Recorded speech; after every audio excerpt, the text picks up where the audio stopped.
ایمان کی حفاظت کا ذریعہ ہے۔ اللہ کا یہ کلام ہمارے لیے ہر لحظہ، ہر لمحہ، ہر ساعت، ہر وقت بابرکت ہی بابرکت ہے۔ ہم قرآن مجید آج ہی بلکہ چلے کے آ گیا تو بہت زبردست، انشاءاللہ ہم سبق پڑھ کے 2 منٹ میں سارے سبق پڑھتے ہیں اور پھر ابھی سے شروع کر دیتے ہیں انشاءاللہ تعالی۔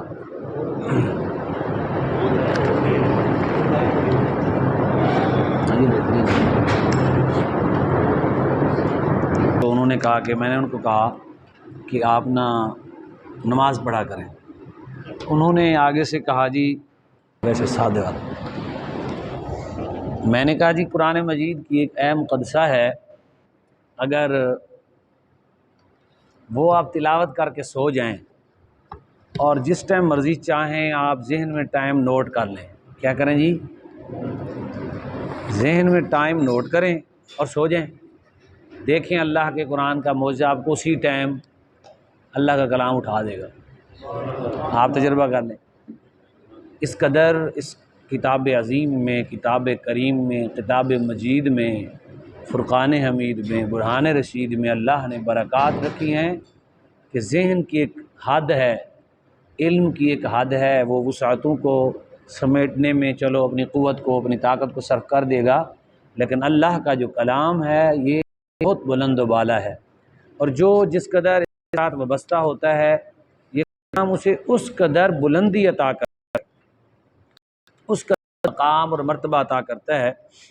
یہ میں آپ بعد میں سن بھی لینا، اگر کوئی شخص کہیں بھی نماز کے لیے دن کو سوتا ہے، رات کو سوتا ہے، بھول جائے تو بھول جائے، میں بھی کبھی بھول جاتا ہوں، اگر آیت بھول جائے تو پھر تو بھول گئے، اگر یاد رہے تو یہ اہم مقدسہ ہے،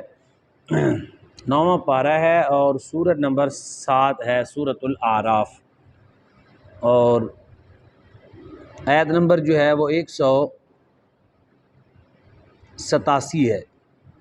187، اور یہ لفظ ہیں لا یجلیھا لوقتھا الا ہو، لا یجلیھا لوقتھا الا ہو، لوقتھا الا ہو تو آتا ہے ہو، الا بھی آتا ہے، لا یجلی ہا، ادھر ہے نا ہا ہما ہم، لا یجلی، جلی تو ہم پڑھ لیتے ہیں نا، یہ ہماری اردو میں بھی لفظ استعمال، لا یجلی ہا اکٹھا ہے، لا یجلیھا لوقتھا الا ہو، اس کو 3 سے 7 مرتبہ پڑھ کے اپنے ذہن میں ٹائم نوٹ کر کے سو جائیں، ٹائم جتنی مرضی گہری نیند سوئے ہوئے ہوں گے، آپ ہیں حاملین قرآن پاک سے محبت کرتے ہیں، اللہ آپ کی محبت کو سلامت رکھے، اور محبین قرآن اور عشاق قرآن کے توسل سے اللہ تعالی ہماری محبتوں کو اور بڑھائے۔ قرآن پاک سے عشق خوشی کا باعث ہے، قرآن مجید سے محبت اطمینان کا سبب ہے، بخشش کا سامان ہے، ایمان کی علامت ہے، اور بلندیوں کا سفر ہے، رفعتوں کا سفر ہے، شفا کی راہ ہے، برکت کی راہ ہے قرآن پاک۔ یہ اللہ کا کلام جس نسبت سے مرضی ہے قرش، اب ہم پڑھ رہے ہیں، کچھ خادمین قرآن اس طرح ہوتے ہیں وہ قرآن کی تعلیم و تربیت پر خرچ کرتے ہیں، وہ بھی بڑے خوش نصیب ہیں، لیکن ان سے خوش نصیب وہ ہیں جو اس کام میں لگے ہوئے ہیں، بیڑا تو انہوں نے اٹھایا ہوا ہے نا، اس قرآن میں لگے ہوئے ہیں، اپنی مصروفیات کے باوجود ٹائم کا، وقت کا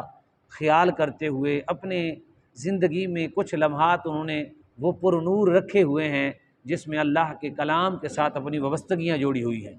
ذہن کی وسعتیں اور ذہن کے مراتب، اس کے درجات جو ہوتے ہیں وہ تو ہر شخص کے مختلف ہوتے ہیں، یہ اللہ کی شان ہے، ذہن پڑھنے میں، سمجھنے میں ہر شخص کا جو ہے نا وہ مختلف ہوتا ہے، مقام، درجہ، سمجھنا اور اس کا آگے پہنچانا، لیکن شامل ہونے والے ہر شخص کے لیے میرے آقا مولا صلی اللہ علیہ وسلم کی حدیث کا مفہوم ہے کہ اللہ رب العزت 4 انعام فرماتا ہے حاملین قرآن پر۔ پہلا انعام اللہ تعالیٰ یہ فرماتا ہے، اللہ رب العزت ان پر سکون نازل فرماتا ہے، سکینہ۔ آپ کو معلوم ہے کہ جتنے دن ہم قرآن پڑھتے ہیں، قرآن کی بات کرتے ہیں، ہماری دل کی لہروں کی کچھ اور کیفیت ہوتی ہے، ہمارے باطن کے اندر ایک خوشی کا ایک سمندر موجزن ہو جاتا ہے،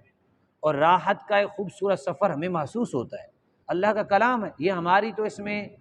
جو ہے وہ کوئی سمجھ لیں دوڑ نہیں ہے، یہ صرف اور صرف اللہ رب العزت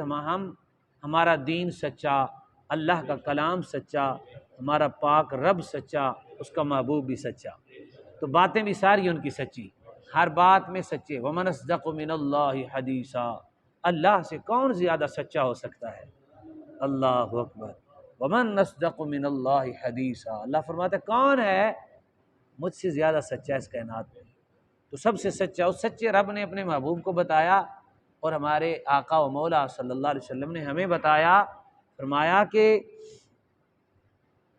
قرآن مجید حاملین قرآن کے لیے پہلا جو انعام ہے وہ سکون اللہ نازل کرتا ہے۔ یار کروڑوں روپے لوگ خرچ کر دیتا ہے، اربوں روپے لوگ خرچ کر دیتا ہے، ساری زندگی خرچ و صرف کر دیتا ہے کہ مجھے سکون مل جائے، کبھی اولاد کے ذریعے، کبھی دوست کے ذریعے، کبھی مال کے ذریعے، کبھی بیوی کے ذریعے،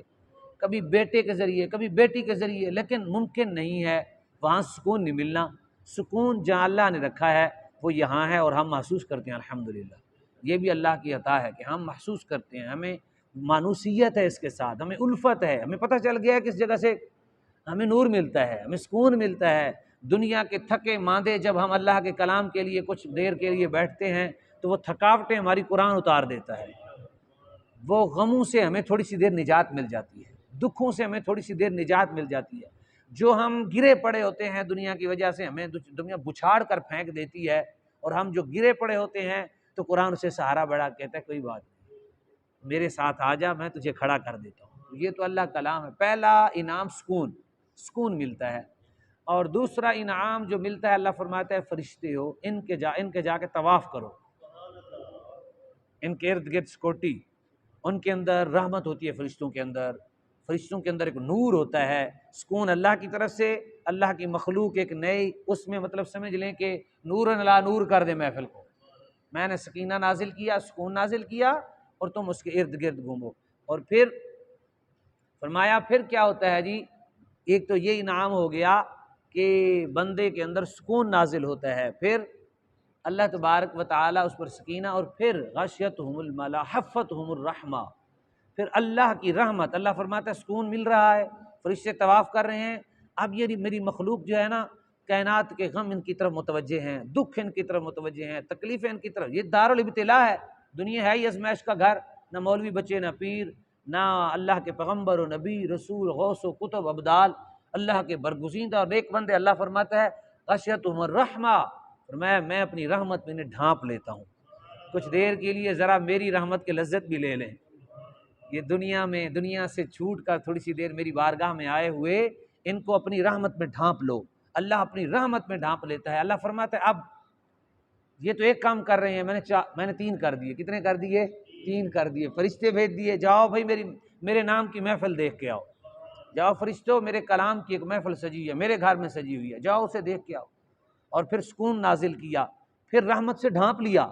تاکہ ارد گرد سارا کو مضبوط ہو جائے، یہ عجیب کیفیت اور پر نور محفل ہو جائے۔ اور چوتھا انعام اللہ فرماتا ہے نہیں یہ میرے بندے ہیں، میں ان کا رب ہوں، میں ان سے بڑا پیار کرتا ہوں، ابھی بھی انعام باقی ہے، ابھی بھی انعام باقی ہے۔ وہ چوتھا انعام جو ہوتا ہے ذکرہم اللہ فی من عندہ، اللہ تبارک و تعالی خود رب ذوالجلال اپنی بارگاہ میں محفل سجا کے فردن ہر شخص کا خود رب ذکر کرتا ہے، یہ فلاں ہے جس نے میرے قرآن کو سیکھا، یہ فلاں ہے جس نے میرے قرآن کو سیکھا۔ اللہ کی بارگاہ میں اگر اپنا ذکر کروانا ہے تو معلوم ہوا ہمیں وہ اشعار میں بھی ایسے ہوتا ہے کہ جو ہمیں کیفیت محسوس ہوتی ہے، ایک نور محسوس ہوتا ہے، ایک دلچسپی محسوس ہوتی ہے، ایک اطمینان محسوس ہوتا ہے، وہ ہماری طرف سے نہیں ہے، وہ بڑی بلند بارگاہ میں ہمارا ذکر چھڑا ہوتا ہے، ہم گناہ گاروں کا، ہم سیاہ کاروں کا، آگے میں بڑے لفظ نہیں بولتا ہیں تو ہم ویسے ہی، لیکن اللہ معاف کرنے والا ہے نا، اس نے ہمیں توفیق خیر نوازی۔ تو آئیں جی ہم اپنے سبق کا آغاز، اجمی لوگ ہیں، اللہ سے دعا ہے اللہ ہمیں عربی میں مہارت نصیب فرمائے، اور اپنے کلام کی ہمیں واقفیت نصیب فرمائے، معرفت نصیب فرمائے، نور نصیب فرمائے۔ سبق دہرا کے ہم پھر آدھی ایک آیت کا پڑھیں گے انشاءاللہ۔ تو سبق ہم جو ہے ویسے دہرا دیتے ہیں،